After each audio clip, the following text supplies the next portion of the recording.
Hey everyone, back again. Now we're going to continue on with Noura Erakat, The Brilliance, Justice for Some. Today we're going to be covering chapters 2 and 3, titled Permanent Occupation and Pragmatic Revolutionaries. So chapter 2 is going to cover the period from 1967 to 1973.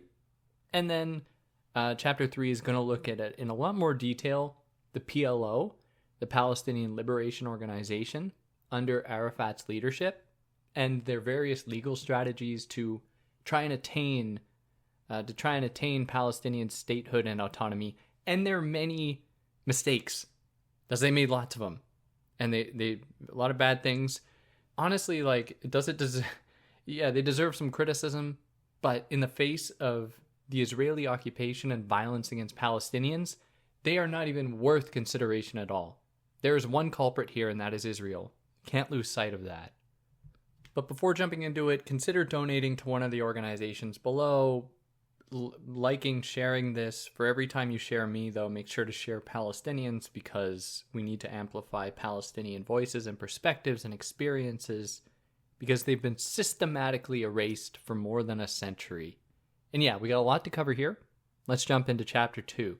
Permanent occupation, really covering the period from 1967 to 1973.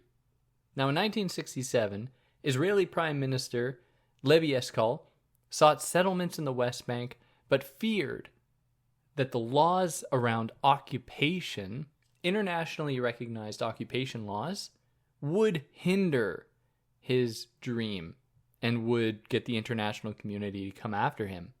So to get around this, they legislated that Palestinian land does not fall under the umbrella of occupation laws because it isn't a state. But as we saw last time, we know whose fault is that Palestine is not recognized as a state. So Israel denies them statehood and says that it is because they are not a state that therefore they can encroach on that land. Now, like a snake, like a slimy snake, Eshkol managed to also get around these laws by saying that the settlements were temporary, which was a legal way to circumvent the law. But no settlement is truly temporary, right? But they interpreted the law as being that, well, as long as someday they get taken down, technically they're temporary, which could be said of anyone's land, can be said of anyone's home.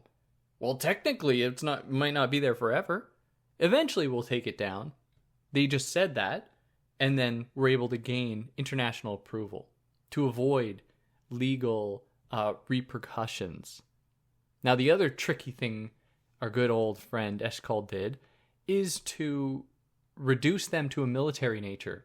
And this is part of the Israeli strategy as well, as they scream and cry about Hamas using, which we're going to get into Hamas a lot in this book as well, as they scream and cry about Hamas using human shields, they very conveniently ignore and try to distract from the fact that Israel arms its citizens along the border of Gaza and the West Bank, and in settlements, to treat them as the first line of defense in case of Palestinian resistance.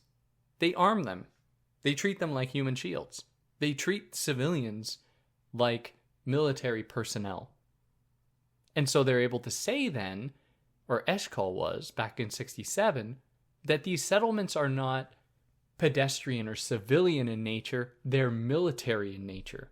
So therefore, they are not breaching international law, because it is against the law to occupy a people and then start to set your own settlements there. That's just colonization. That's to set up colonies. It's to set up your own control of the region.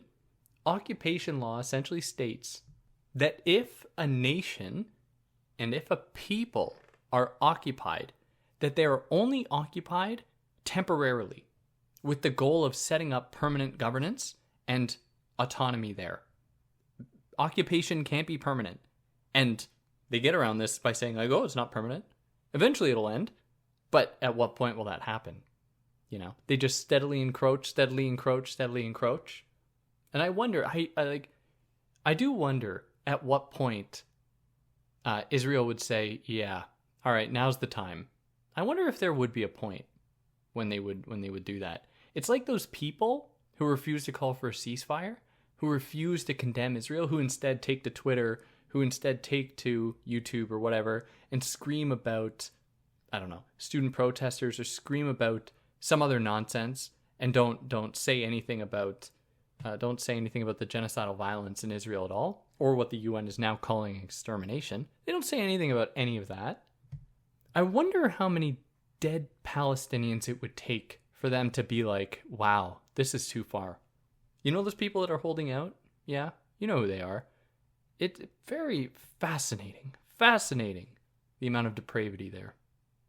So then Israel could then incrementally displace Palestinians with the steady establishment of what they called outposts. Outposts and settlements really go hand in hand. Now, 1967 was significant in many other ways as well. 1967 is when the Six-Day War took place, which was a war between Israel and some of the surrounding Arab states, Jordan, Lebanon, Syria. The surrounding Arab states, it lasted 6 days because Israel just demolished them, essentially. But the 1967 Six-Day Arab-Israeli War helped Israel in its encroachment. The war essentially started over a dispute over the demilitarized zone between Israel and Syria, where Israel was like provoking Syria. Israel was putting troops in the demilitarized zone, and the international community knew it. The UN Security Council took Syria's side. They're like, Israel, you gotta stop. Like, what are you doing? And so Syria eventually bit back because Israel was just breaking laws, essentially trying, it seems, to provoke this war that they knew they would win, to provoke their enemy into doing something that then Israel could respond with disproportionate force. Sound familiar? Now, at the time, Egypt was on high alert, and so were the other neighboring Arab states. Egypt being like southwest of Israel, and Lebanon to the north, and so on. So Israel was on a high alert. And then on June 5th, 1967, Israel attacked Egypt unprovoked. And over 6 days, like immediately, Israel just went through the Sinai Peninsula. So the Sinai Peninsula is like, if you know where Gaza is on a map and the surrounding Palestinian territory that some claim is Israel, if you look at Gaza on a map and go a little bit south into Egypt, there's that entire region from about Gaza to, or a little bit south of that, where Egypt's borders begin, to the Suez Canal. That is the Sinai Peninsula. And there, what Israel did, Israel just came in and immediately just like blew up all of Egypt's air potential, all their aircraft, unprovoked. They just destroyed it all, which is like, what? And Israel did this to then claim the entire Sinai Peninsula, which is extremely strategic. It's a very important plot of land strategically. It's attachment to the Suez Canal, which is very important. It's a huge swath of land, and Israel just took it over. Although Israel framed its actions as defensive, we can't ignore that Israel welcomed hostilities, in Erakat the Brilliant's words, welcomed hostilities too, in its effort to obtain more territory. Very common Israeli tactic here, to welcome hostility, to then respond with disproportionate force. And then they kept their troops there in the Sinai Peninsula because they framed it as defensive. And this will become something that Israel clings on to for a very long time, this logic around defense, where they eventually will apply this to civilians, specifically civilians in Gaza, Palestinians in Gaza, to say that Israel has a right to exercise fatal caution against civilian Palestinians out of a fear that they might be a threat. So out of defensiveness. So the international community was aghast. Like, the United Nations was absolutely not on Israel's side here. And they began to draft what would be called Resolution 242, which Israel caught wind of. And when Israel caught wind of it, they increased their seizures because they knew that Resolution 242, they didn't know what it was yet, Resolution 242 was going to go after Israel's expansive measures of expansion in the region. So after, during, and then following the Six-Day War in 1967, Israel took over East Jerusalem, the Gaza Strip. It set up civilian settlements in the West Bank and then in Golan Heights as well. This communicated to the U.S. that Israel does not really need it, interestingly enough. Israel showed off its military power and its willingness to just commit military violence just on the turn of a switch. Flip of a switch, I should say. Flip of a switch. They don't really need U.S. involvement there. They do, but they sent a clear message. However, though, at the time, the U.S. definitely needed Israel and other sympathetic Middle Eastern states like Iran and Jordan at the time to combat communism and procure oil trade routes so that, for the U.S.'s own economic sustainability. And then Egypt would join the ranks, and we'll get into the history of Egypt joining the U.S. and Israel eventually, and why there are tensions between Egypt and Hamas. Like, why do they not get along? And why are there tensions between Hamas and the PLO? I mean, we're going to get into all of that.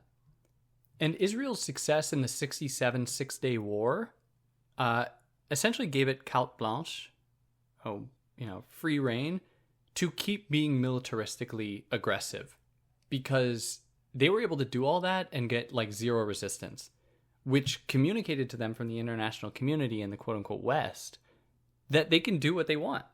They would begin acting with little resistance.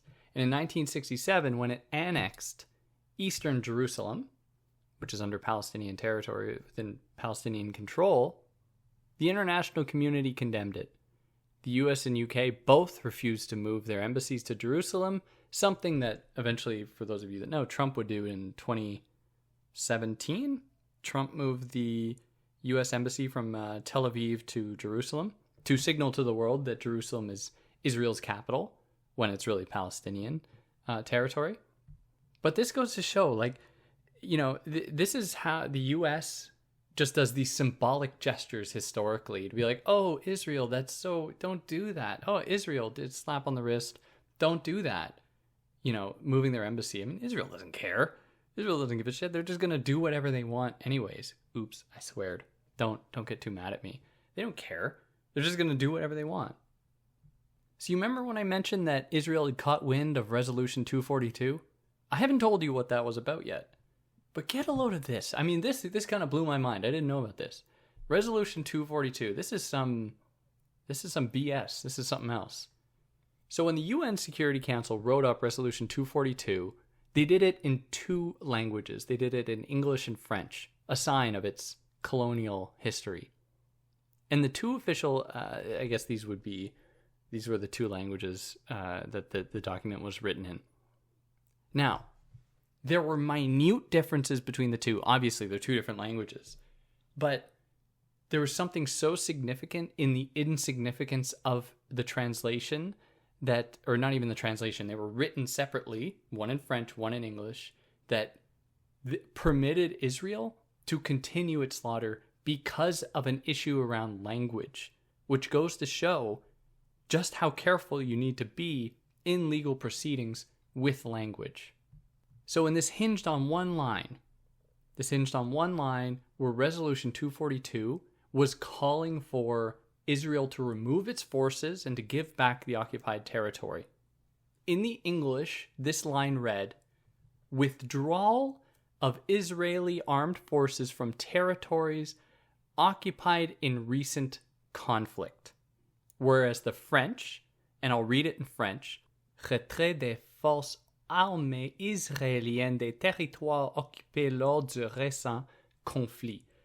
So, I mean, maybe you don't speak French. What does that mean? It means the same thing. It means the exact same thing. It means withdrawal of Israeli armed forces from territories occupied in recent conflict. However, the English lacks the definitive article the. It was lacking the word the. So, in English, you can take certain liberties with language to omit words that you can't really do in French. So in English, you can say, that's the store I walked to. Or you could say, that is the store that I walked to. I mean, that they both make perfect sense. There's the store I walked to. There's the store that I walked to. You know, it makes perfect sense both ways. You can't really do that in French, or not really quite as easily. So within the English, it essentially implies, or it leaves ambiguous, what exactly the territories refer to and what the conflict refers to. So it just reads, withdrawal of Israeli armed forces from territories occupied in recent conflict. It's not directly attributing the territories occupied to the Israeli military and saying it's because it's the ones they are occupying, nor in which conflict. It could have been a conflict in Russia. Who knows? Like, what are they talking about here? Whereas in the French, retrait des forces armées israéliennes des territoires. From directly pointing to them being responsible or being a part of the territories that they are in. So they translates to like of the. I know French.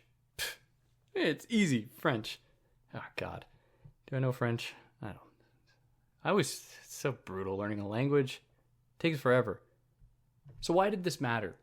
Well, Israel was just like, the French version doesn't exist, we're just using the English version. We only recognize the English version because they knew that the French version would directly implicate them in the exact thing that the versions were trying to say. And the UN came out and they're like, no, we mean these in the exact same way, in the French way. It's just that they weren't thinking about the way that the language would be used to essentially as justification for Israel to pretend to play ignorant, to pretend as though they don't know what the resolution is referring to, which territories, which conflict. Like how slimy is that, really? Everyone knows what it means. Everyone knows what it means. But it goes to show, and this is what Erakat the Brilliant is trying to emphasize so clearly, is that law almost means nothing on its own. Power actually determines what law is able to do. Doesn't matter if you have the best arguments on your side. In the face of power, it doesn't matter at all. Because power is going to greatly influence the possibility for that law to do anything. Okay, so back to occupation law. So normally under occupation law, or not occupation law states that an occupier must protect the people that it's occupying and maintain peace until they establish a sovereign authority, which should happen in a timely manner. And as we've said, because Israel never recognized Palestinian sovereignty, it could brand their occupation as sui generis, that is to say, as unique. They're like, oh, well, occupation law doesn't apply to us because the Palestinians are not a state. They don't have a state. So therefore, this law doesn't apply. Now, someone intent on discrediting the last point might point to Palestinians' refusal of the 1947 Resolution 181, which was the partition plan. Because Palestinians were like, we don't want this state. They weren't rejecting the idea of a state qua state. They were rejecting the terms set forth by their colonizers as to what their state should look like, how much territory they should have, when they should have been given the right to all of their territory. It should have been placed under a single democratic government that would have been elected by all the people there and likely would have gone in favor of the Palestinians. And it's also to greatly narrow the path by which a people might earn a recognized state. It doesn't just come about through the acceptance of the conditions of your colonizer. If that were the case, no state would have ever emerged in the first place, because the first states were not those that were being colonized. See what I'm saying? They were the ones who would eventually be colonizers. There are many other ways. I mean, you just have to look at the fact that the Palestinians had their own tax, judicial, political, hospital, and railway systems. I mean, these are all signs of having a state, an organizing political governing body. I mean, all of these things were in place, and it seems like, many of you might be listening to this and like, yeah, obviously we know this is the Israeli tactic, but I mean, I think it's still important to stress and really highlight just how deeply entrenched this idea within Israel is that Palestine and Palestinians are somehow less deserving of rights than others. In fact, And interestingly, when Britain put Palestine under its mandate and put it under its control, it gave it what was called Class A mandate status, as opposed to Class B or Class C. You might be like, what does that mean? This class system was used to designate and to separate the various colonies of Britain and other, I think it was just under British rule, as to their level of sophistication. So Palestine was the most sophisticated in the British's eye, which is problematic, right? To be like, oh, well, it is because of the British recognition. Obviously, that's problematic. But, as an interesting fact, by 1946, Palestine was the only occupied Class A country that had still been under occupation. All the other ones, all other countries that had that had received a Class A status by Britain had been liberated by 1946. But in any case, occupation laws are still meant to protect civilians, especially the ones that Israel has been slaughtering since 1948. And if you thought they couldn't get any slimier, let me introduce you to, excuse my pronunciation, Meir Shanyar, Israel's military advocate general from 1961 to 1968. He opposed the Fourth Geneva Convention relating to occupation that deals with occupied territories on the basis that Israel never formally agreed to them. Never formally agreed, so therefore they were somehow exempt. Which is like, can someone who commits murder be like, well, I never agreed to the existence of these laws, so therefore it doesn't apply to me. However, he had no problem accepting the similar Hague regulations with the Hague in the Netherlands. Hague in the Netherlands. The Hague regulations that conveniently did not stipulate anything about civilian settlement in its consideration of the treatment of occupied territories. So the Fourth Geneva Convention says that you cannot create civilian settlements, like an occupier cannot create settlements within an occupied territory. So this guy, Meir Shanyar, and the other Israeli officials were like, well, okay, that's not good.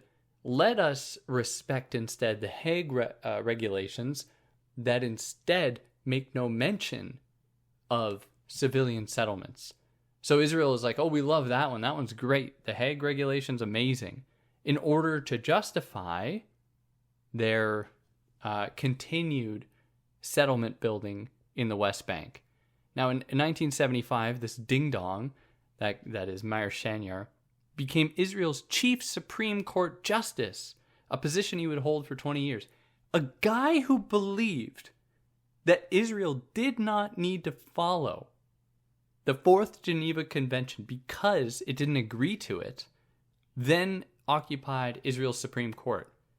Like, as though this is just like a political issue in Israel. It extends so much further than that. It's unbelievable. So what has Israel's Supreme Court done?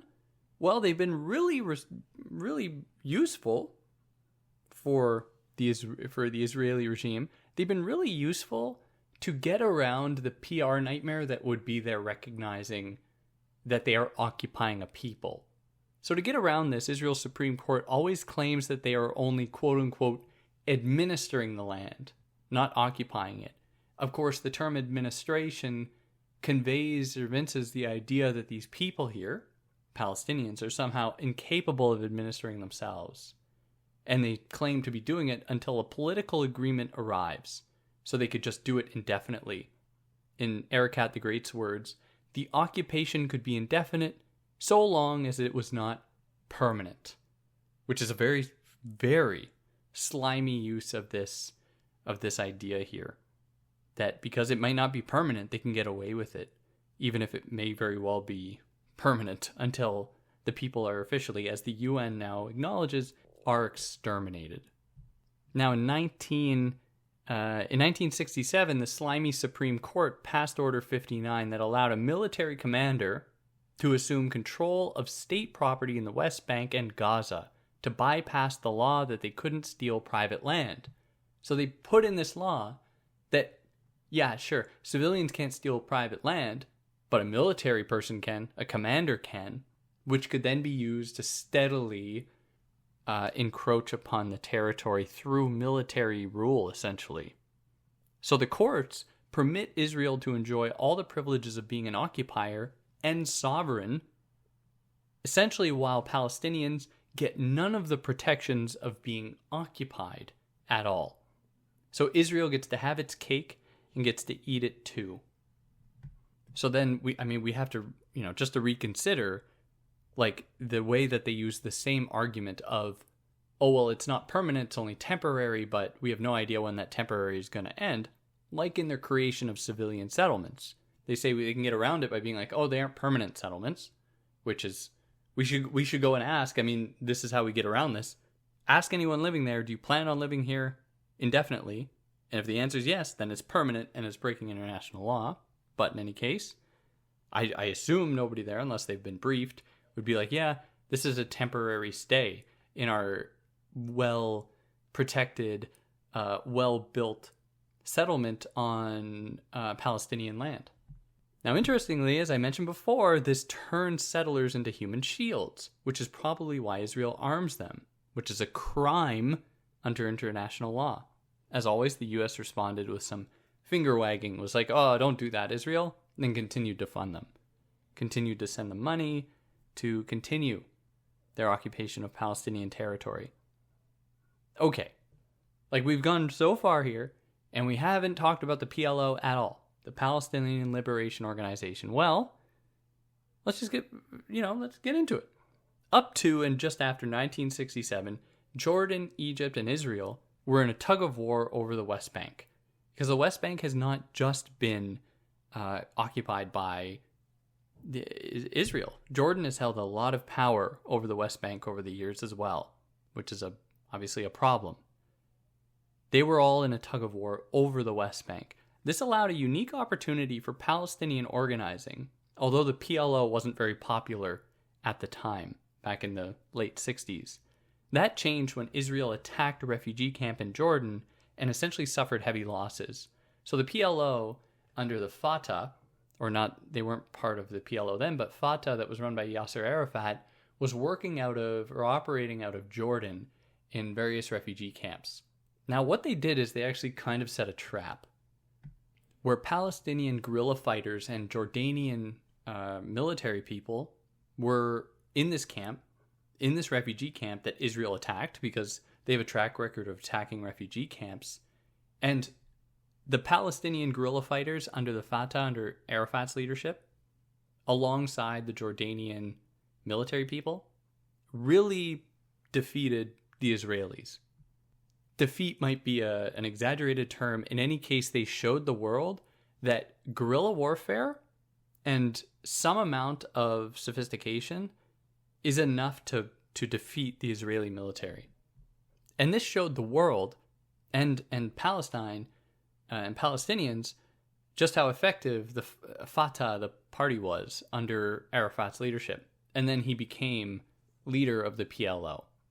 Now, in 1973, Egypt and Syria launched a surprise attack against Israel, severely damaging perceptions of Israel's strength.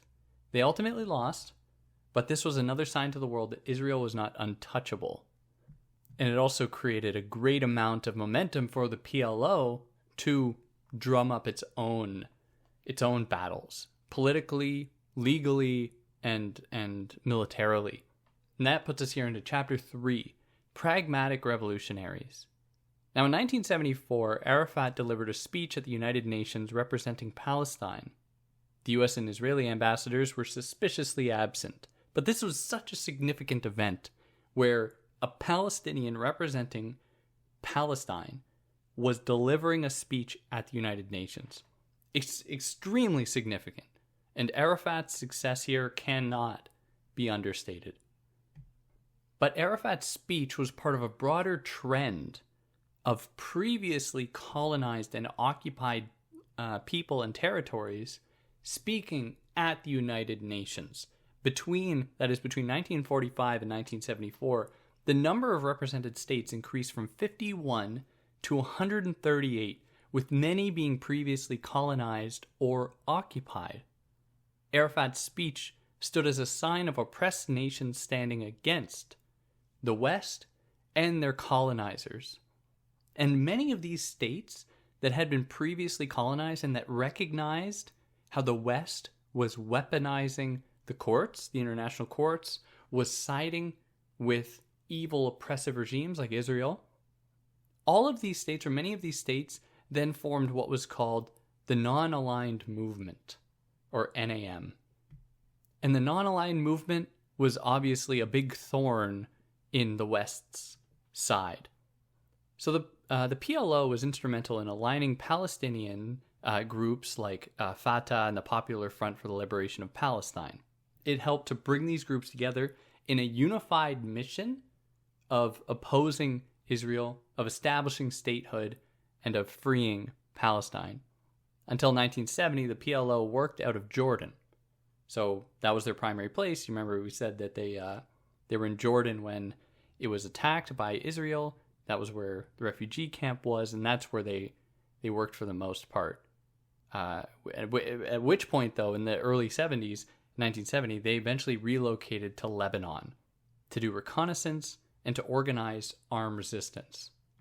And in response, Israel held no punches. They were very willing to make up for their embarrassment when they tried to invade Jordan and when they tried to brutally murder people in refugee camps, which they would then continue to do well into Lebanon.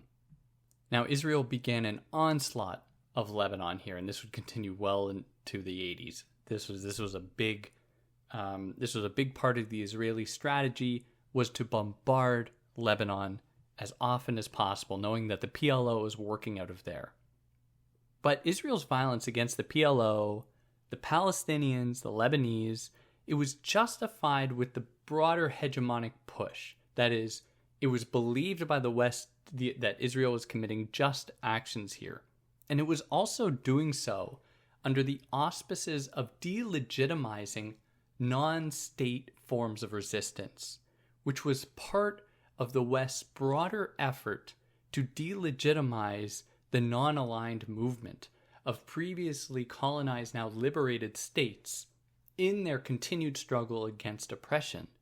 So here we see the kernels of the creation of this category called the terrorist, because one of the West's strategy is to delegitimize armed resistance and to delegitimize a fight against oppressive powers by calling it terrorism, which immediately evokes among the minds and hearts of many people who consume regular day-to-day type mass media, it evokes a lot of fear. You know, the term, it includes the term fear in it, terrorist, as the stand-in for all non-state violence. And it invokes terror precisely because it does not abide by the logics of statehood that Israel and the US and other Western states so firmly cling to. And in part, this was one of the PLO's shortcomings, is that they were quite willing to adopt this state logic because they wanted statehood. They had to. It's something we can criticize them for, but again, I'm committed to the idea that they do not deserve any criticism. All the criticism should be directed towards Israel. And within the PLO, this essentially splintered their leadership. There were two strands of thought within the PLO. There was the pragmatic side, and then there was the rejection front. Where the pragmatic side, and this would become a major element of Camp David, of the Oslo Accords, where there was this split in PLO representation and kind of the PLO ideological framework in how it wanted to oppose Israel. Where the pragmatic side was just content with statehood. It was more willing to do the legal channels, to appease the right people, to attain statehood, whereas the rejection front wanted to, an entire revolution, to upend Zionist settler sovereignty, where many countries capitalized on these tensions then to satisfy their own interests. Jordan still wanted control of the West Bank, and it took advantage of this fact, this split within the PLO, to insert itself in these movements. As we will come to see as well, and other nations would take advantage of this, the only way in many cases, for the Palestinians to have a seat at negotiating tables was if they formed a delegation with Jordan. They could not represent themselves alone, which signals, and Jordan has always had kind of a tenuous relationship with the Palestinians, a little bit of siding with Israel, a little bit of not, a little back and forth. Then there was Egypt. Egypt wanted the Sinai Peninsula back that it lost in the 6-Day War. Sinai Peninsula just south of Gaza. And so the U.S. worked with Egypt without Palestinians present to try and figure out how they can get back the Sinai Peninsula while also ostensibly easing tensions in the Middle East. Now, whenever this happens, like so-called peace processes and whatever, it was always done by excluding the Palestinians. Or at least excluding the Palestinians as a sovereign authority to speak on behalf of themselves. Now, this splintering within the PLO couldn't really remain forever because they knew that they were being pressured by Egypt, by Jordan, by the US, obviously by Israel, and so they had to unite in their push for recognition. They worked together to conduct armed revolts, to mount legal pressure, and to curry favor with the non-US allied Arab states. Of course, they had to adopt language that appealed to their oppressors. I mean, this is part, colonized people have to do this. I don't think they have to, but in a lot of cases, they certainly are forced to in order to live, to get anything at all. Like that their goal, for example, is to liberate quote-unquote Palestinian territory, which is to say only the territory that remains for them, instead of all of Palestine, from the grips of Zionist expansion and colonialism. But behind closed doors, the PLO is clear. They wanted it all back, but they were trying to do what they could in order not to be branded like terrorist extremists so that they could actually earn a seat at the table. Did it work in their favor that way? No. Taking the diplomatic, legal, political route has not worked that much historically for the Palestinians. It hasn't earned them very much. The PLO relied heavily on guerrilla warfare as well, though. They weren't simply just trying to do diplomatic political changes. They relied heavily on guerrilla warfare because what else are they going to do? Right? If you're a people that have tried repeatedly for peaceful resistance and none of it has worked, what other option do you have? As your enemy is still encroaching on your territory, is coming closer and closer and closer to you. As JFK said, those who make peaceful revolution impossible make violent revolution inevitable. But even adopting armed struggle was a double-edged sword.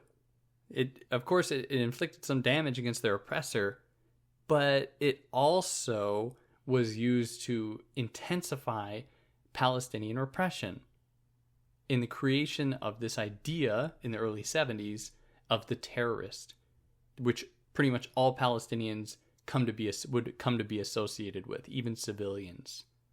The UN didn't buy into it, though. The creation of this terrorist is kind of this Israel-US concoction.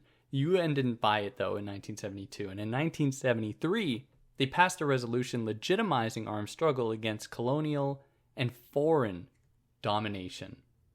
And this was really the natural progression of the UN over the few years before it, because 4 years before 1973, when they justified armed struggle, the UN, with the work of the Red Cross and legal scholar George Abisab, organized a diplomatic conference that allowed freedom fighters to attend, setting the stage for them to be recognized in what they called embryonic sovereignty, like the roots of sovereignty.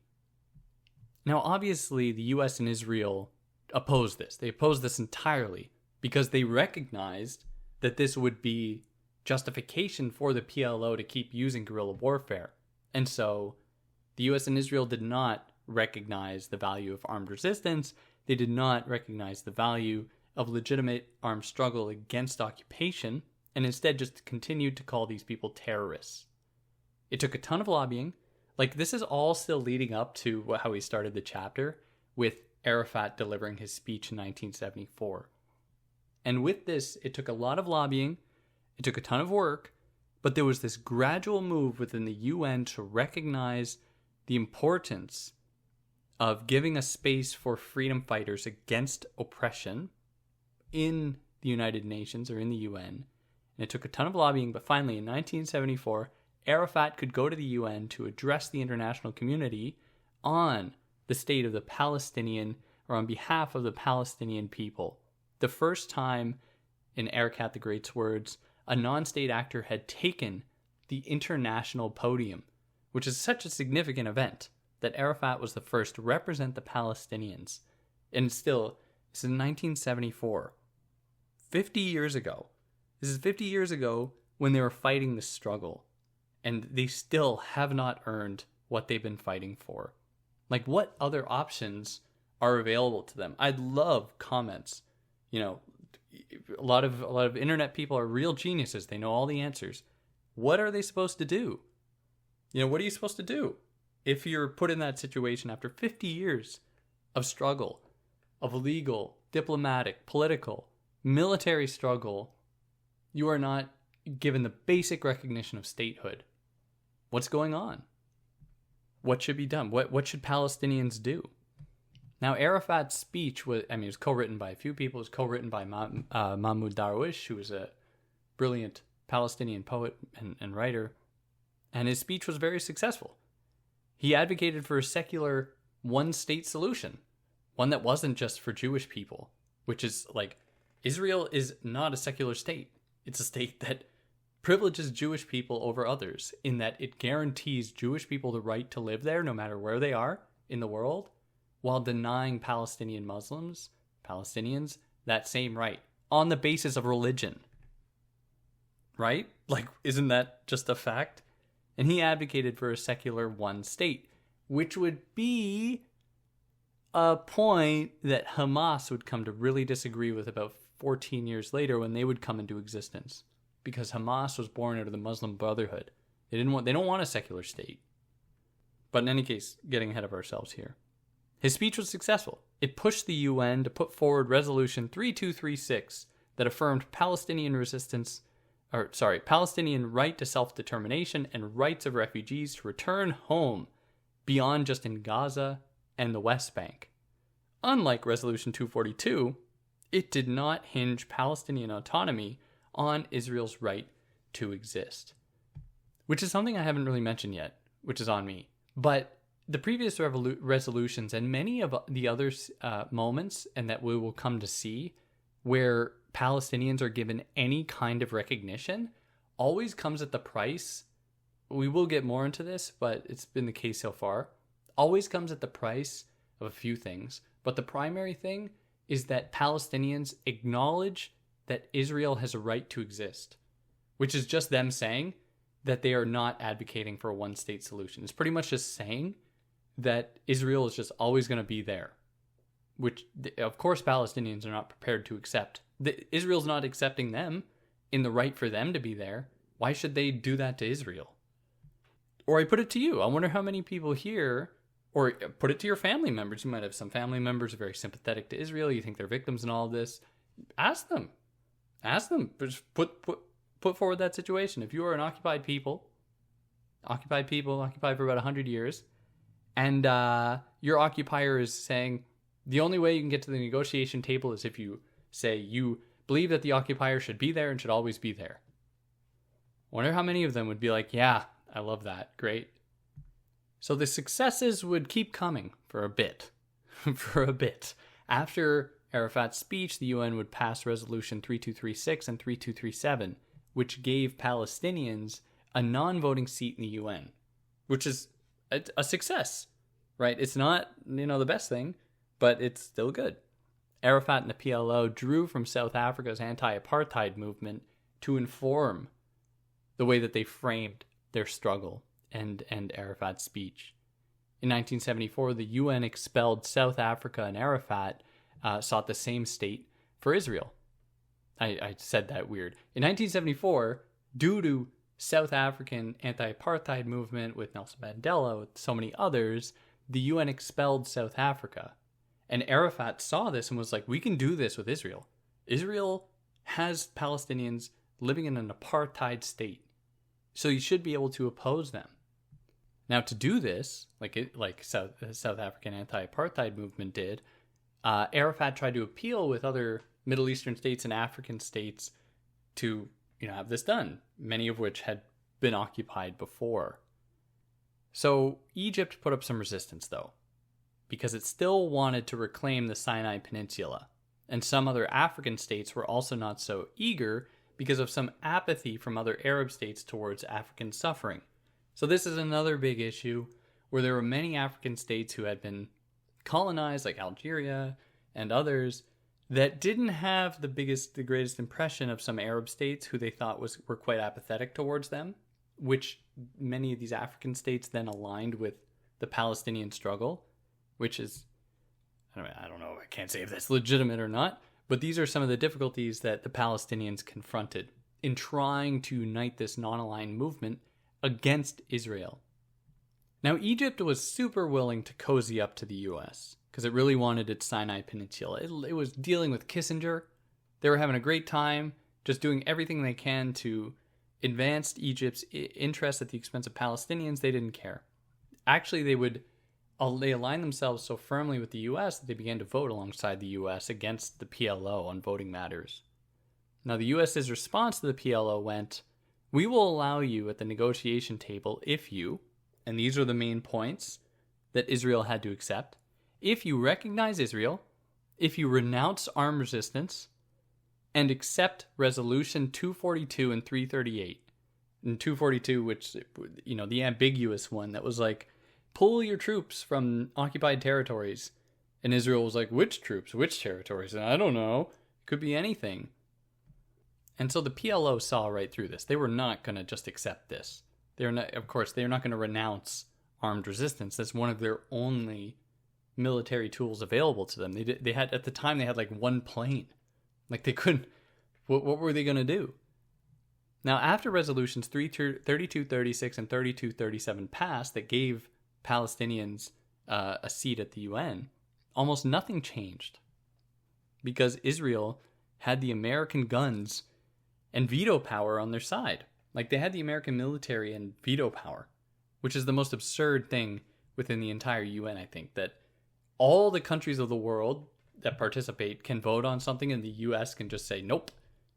It's like, what kind of a democracy is this? The same democracy that the US has killed hundreds of thousands of Iraqis for. And this shows that Israel and the US have more rights as nations than all of the other countries combined. Like, what kind of a world is this? It boggles the mind. Now, in response, some of these countries like Somalia, Libya, Cuba began to wage what Erakat calls an ideological war by equating Zionism with racism, colonialism, apartheid, and domination. It was part of a broader PR effort to drum up international knowledge and consciousness about the horrors of Zionism in its treatment of Palestinian people. Zionism says, it just says, that any Jew has a right to that land, while no non-Jews have any right to that land. And hence, it is discriminatory. It is discriminatory against Palestinians. But Palestinian Christians, Muslims, like all of them. Anyone who's not a Jew in that part of the world. And this idea garnered much support at the UN, and it's being adopted in Resolution 3379, that is, the idea of Zionism being colonialism, being racism, which was ostensibly put in place in 1975, but, its actual effectiveness it's up in the air, whether or not it did anything. But in response, the U.S. cut funding to the UNRWA, or to the UN, and that's another U.S.-Israeli strategy, is cut funding to the United Nations when you don't agree with them, when the United Nations is trying to act like the United Nations.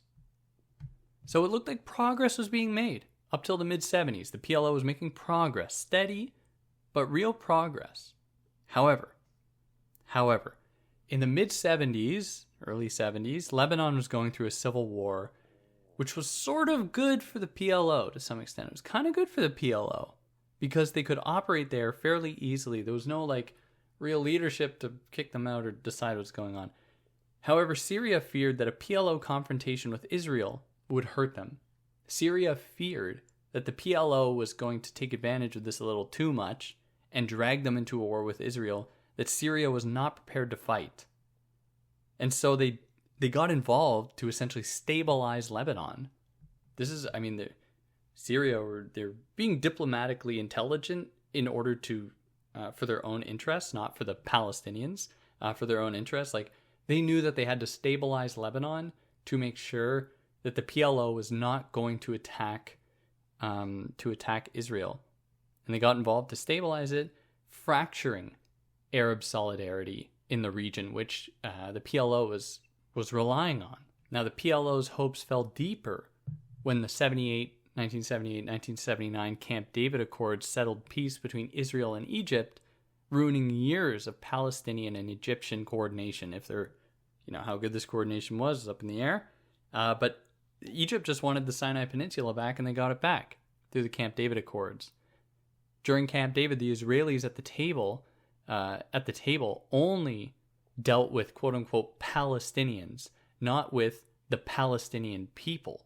So they're like, there are Palestinians here who are saying words that have no attachment to a people at all, which is how they were able to be like, yeah, none of this is going to be binding in terms of setting up a Palestinian state. We're just dealing with some random Palestinians. Which is another clever use of law in justifying their ownership, their command, their occupation of the territory. And we get a lovely passage by Menahem Begin, the Israeli prime minister, the Zionist terrorist turned Israeli prime minister.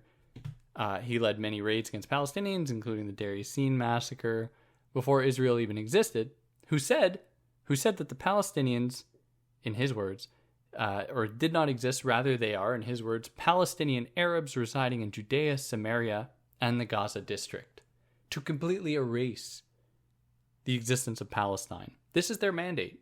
This is what they have to do to justify their own existence and occupation of the territory. So Begin's influence, Begin, the Zionist terrorist turned Israeli prime minister, his influence in the West Bank was only just beginning. He began to appoint pro-Israeli Palestinians to leadership roles to counter insurgency and to facilitate Israeli settlement expansion. This was a dirty trick where Begin started to meet with local leaders in Palestine and set up these municipal heads within various regions of the West Bank that were sympathetic with Israel, that were sided with Israel. Israel would pay them, they'd make some good money, they'd be able to benefit their families, yada, yada, yada. And they were essentially going to place all the Palestinians in their territory under a kind of control, kind of proxy control through these Palestinians who happened to be on Israel's side. It was meant to try and help to facilitate settler expansion in Palestine and to limit counterinsurgency, or to increase counterinsurgency in the region. Of course, Palestinians saw right through this and protested this to end it. Now, when sneaky diplomatic colonial tricks proved to be effectless or ineffective, Israel decided to invade Lebanon to attack and dismantle the PLO operating in Beirut in 1982, which was a huge massacre. They didn't dismantle the PLO, but forced it to reposition it into Tunisia. And this greatly hindered the PLO because they didn't have the same border access to Israel to launch any attacks, to do reconnaissance, to do anything like that. This was a huge hit to the PLO. It seemed like the Israeli regime wanted to kill Arafat. They couldn't do it. Arafat was hanging out in Beirut and drinking coffee and playing chess, doing all that kind of stuff, doing his political work. They couldn't kill him, and they got the PLO to move, which was not good for the PLO. And in 1987, Palestinians launched their first uprising. And here we're going to get the first of two intifadas in Palestine. That was, translates to uprising more or less. And this actually had a big effect on the PLO, a negative effect, for a good reason. Because the PLO was growing detached from the people in Palestine. And this would come to be reflected in the Oslo Accords and other meetings, where the PLO steadily from the late 70s onwards wasn't really representing the Palestinians as well as they could, or the Palestinian cause. And the Intifada was primarily an attack against Israel, an uprising against Israel, nonviolent uprising against Israel, but also against their representatives in the PLO, who were no longer really representing them, or representing them in the way that the Palestinians wanted them to. And, you know, people in Palestine, they weren't feeling represented for obvious reasons, but also because the representatives were in Tunisia and Lebanon. They weren't even in Palestine. So they're like, we need people here who will do this work. And that'll put us here getting into more detail about the Intifadas, 1987, then in 2000. And we're going to get into the creation of Hamas next time. And Oslo peace process next time. We're going to cover chapters 4 and 5. But yeah, we'll end that there for now. If you like what I did, you can like, share Palestinian voices, share so many things that you can. Try to contribute to some of the organizations I've listed below if you are able. Yeah, if there's anything I got wrong, anything that I excluded, I'd love to hear about it. You can leave a comment everyone can see. That'll be great. And yeah, on that note, take care.